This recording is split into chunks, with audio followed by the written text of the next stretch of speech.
नमस्कार दोस्तों। बहुजन समाज पार्टी में नई नई घटना हो रही हैं और नए नए समीकरण निकल कर आ रहे हैं। बहुजन समाज पार्टी में सबसे ज्यादा चौंकाने वाले अब समीकरण बनते दिखते हैं और बहुजन समाज पार्टी में नई प्रेस कॉन्फ्रेंस की जाती है और उस नई रूपरेखा तैयार की जाती है और बहुजन समाज पार्टी में उस घटने की बात करेंगे जिस घटना ने सबको चौंका दिया है। बहुजन समाज पार्टी में अब सबसे ज्यादा नए तरीके से एक्टिव मोड में बहुजन समाज पार्टी में दिखी और इतने नए एक्टिव मोड में दिखी कि बहुजन समाज पार्टी की मुखिया बसपा सुप्रीमो मायावती जी ने आकाश आनंद को ही पार्टी से बाहर निकाल दिया। क्या कारण रहा, क्यों निकाला और इसके सभी अंदाज सबके दिमाग में नए रूप से दिखने लगे। और आपको बता दें कि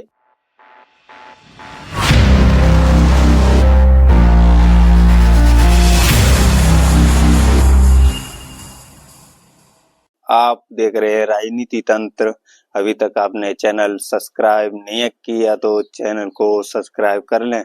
और वीडियो को लाइक कर दें। आपको बता दें कि 2 मार्च को नई घटना पैदा होती है और एक प्रेस कॉन्फ्रेंस की जाती है बसपा के द्वारा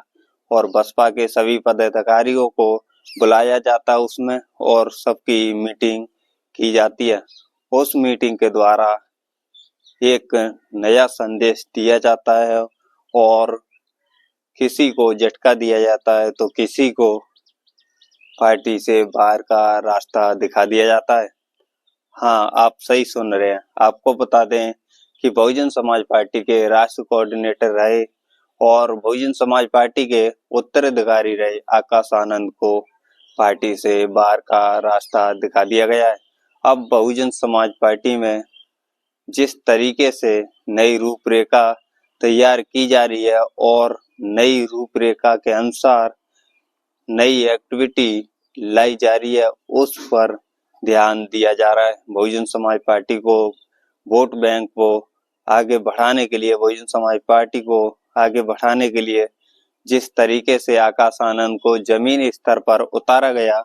उस तरीके से आकाश आनंद का प्रभाव नहीं दिखा। और आपको बता दें कि जिस तरीके से लोकसभा चुनाव में आकाश आनंद को हटाया गया था, फिर उसके बाद में हरियाणा चुनाव में विधानसभा में आकाश आनंद को लगाया गया, उसमें उनका प्रभाव ज्यादा नहीं दिखा और पार्टी को मजबूत नहीं कर पाए। फिर महाराष्ट्र में और झारखंड में, फिर दिल्ली विधानसभा चुनाव में आकाश आनंद को इतनी सफलता नहीं मिली और बहुजन समाज पार्टी की बसपा सुप्रीमो मायावती जी को जिस तरीके से डर दिख रहा था, जिस तरीके से पार्टी को नए जो वोट बैंक को बढ़ाने की कवायद की जा रही थी उस तरीके से नहीं दिखी।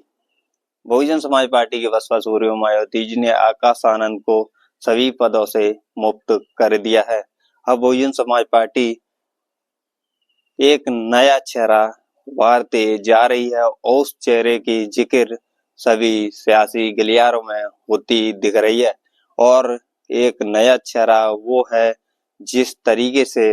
उसका जनाधार जो कद भी कद बढ़ता जा रहा है, पार्टी के अंदर नए पदों पर उसको नियुक्त किया जा रहा है, वो एक नए गलियारों में चर्चा का विषय बन गया है। आपको बता दें कि जिस तरीके से आकाश आनंद को उठाया गया, जिस तरीके से उठाने की प्रक्रिया चली और उसका सिंपल सा उदाहरण अशोक सिद्धार्थ को सौंप दिया गया। अशोक सिद्धार्थ बहुजन समाज पार्टी के पुराने नेता रहे हैं और उनको पार्टी से कुछ दिन पहले ही बाहर का रास्ता दिखा दिया गया था। उसके बाद में अशोक सिद्धार्थ के बाद में आकाश आनंद की कयास लगाए जा रहे थे कि आकाश आनंद को पार्टी से बाहर का रास्ता दिखा दिया जाएगा और बखूबी वो ही हुआ कि कुछ दिन बाद 2 मार्च को बहुजन समाज पार्टी की मुखिया मायावती जी की प्रेस कॉन्फ्रेंस होती है, उसके द्वारा फिर एक प्रेस कॉन्फ्रेंस में कहा जाता है, एक नोट जारी किया जाता है कि उस तरीके से बहुजन समाज पार्टी में नुकसान हो रहा है। बहुजन समाज पार्टी बाबा साहब के मिशन के अनुसार, मानवर काशीराम साहब के अनुसार चलेगी, ना कि किसी के घर के हिसाब से और ना किसी परिवार के हिसाब से। उसी तरीके से बहुजन समाज पार्टी के बसपा सुप्रीमो मायावती जी ने ये निर्णय लिया कि आकाश आनंद को जिस तरीके से जिम्मेदारी दी गई थी, उन जिम्मेदारियों पर बखूबी नहीं उतर पाए और उन्होंने वोट बैंक में बढ़ोतरी नहीं की, बल्कि वोट बैंक को घटाने की कोशिश होती रही और आकाश आनंद को पार्टी से बाहर निकाल दिया गया। और बढ़ते हुए कद को जिस तरीके से एक बड़ा नेता उभरते हुए दिख रहे हैं रामजी गौतम को पहले तो राज्यसभा सांसद, इकलौते राज्यसभा सांसद रामजी गौतम पहले नए राज्यों के इस तरीके से अलग अलग राज्यों के उनको प्रभारी बनाया गया था। उनको लेकर कवायद लगाई जा रही थी कि रामजी गौतम अपना जनाधार अच्छा बचा पाएंगे, लेकिन रामजी गौतम भी हो ही किया था। लेकिन आकाश आनंद को हटाते हुए और रामजी गौतम को बढ़ाते हुए पार्टी में कुछ नया बदलाव दिखा। आकाश आनंद को पार्टी से बाहर का रास्ता दिखा दिया गया और राष्ट्रीय कोऑर्डिनेटर रामजी गौतम को बना दिया गया और आकाश आनंद के पिता आनंद कुमार को राष्ट्रीय कोऑर्डिनेटर बना दिया गया। बहुजन समाज पार्टी में नए राष्ट्रीय कोऑर्डिनेटर दो प्रकार के रहे। एक प्रकार जो आकाश आनंद के पिता हैं आनंद कुमार और बहन जी के भाई हैं आनंद कुमार। दूसरी तरफ रामजी गौतम को बनाया गया जो राज्यसभा सांसद हैं और रामजी गौतम नए जो दूसरे राज्यों के प्रभारी भी मध्य प्रदेश से लेकर और भी राज्य पर जो राज्य के प्रभारी हैं। रामजी गौतम को लेकर नई सियासी गलियारों में चर्चा चल रही है कि रामजी गौतम इस तरीके से कैसे पद दिया जाता है और रामजी गौतम इतने प्रभावी नहीं दिखे कि वोट बैंक को आकाश आनंद के साथ बढ़ा सके। आकाश आनंद का जिस तरीके से कद बढ़ा उसी तरीके से उनको भविष्य पर चिन्ह लगा दिया गया। उनका जो सब जिस तरीके से पार्टी से बाहर का रास्ता दिखाया गया आकाश आनंद को, उसका सिर्फ क्रेडिट दिया जाता है, उसका कारण बनाया जाता है या बताया जाता है बसपा सुप्रीमो मायावती जी के द्वारा सिर्फ अशोक सिद्धार्थ और अशोक सिद्धार्थ की बेटी प्रज्ञा सिद्धार्थ को दिया जाता है। प्रज्ञा सिद्धार्थ से अशोक सिद्धार्थ की बेटी प्रज्ञा सिद्धार्थ से आकाश आनंद की शादी होती है और उसमें शादी के संबंध में बहुजन समाज पार्टी के बसपा सुप्रीमो मायावती जी जाती हैं और उस शादी के अनुसार ऐसा क्या होता है कि बहुजन समाज पार्टी में आकाश आनंद को ही एक नए तरीके से मुसीबत का सामना करना पड़ा। प्रज्ञा सिद्धार्थ से आकाश आनंद की शादी होती है, उस शादी के अनुसार सभी वहां पर मौजूद रहते हैं। फिर उसके बाद में अलग अलग चुनाव होते हैं विधानसभा के, लोकसभा के। उसके बाद में प्रज्ञा सिद्धार्थ को जिम्मेदार आकाश आनंद के भविष्य को ठहरा दिया जाता है। अब आकाश आनंद को पार्टी से बाहर का रास्ता दिखा दिया गया सिर्फ दो कारणों की वजह से। एक कारण अशोक सिद्धार्थ की बेटी प्रज्ञा सिद्धार्थ को बहुजन समाज पार्टी में और बहुजन समाज पार्टी के राष्ट्रीय कोऑर्डिनेटर आकाश आनंद की पत्नी प्रज्ञा सिद्धार्थ को जिम्मेदार ठहराया गया है और आकाश आनंद की बजाय प्रज्ञा सिद्धार्थ को बनाया गया है। उसी तरीके से अशोक सिद्धार्थ को हटाया गया और आकाश आनंद के भविष्य खराब करने पर अशोक सिद्धार्थ के ठप्पा लगाया गया कि अशोक सिद्धार्थ की वजह से आकाश आनंद को हटाया गया, प्रज्ञा सिद्धार्थ की वजह से आकाश आनंद को हटाया गया।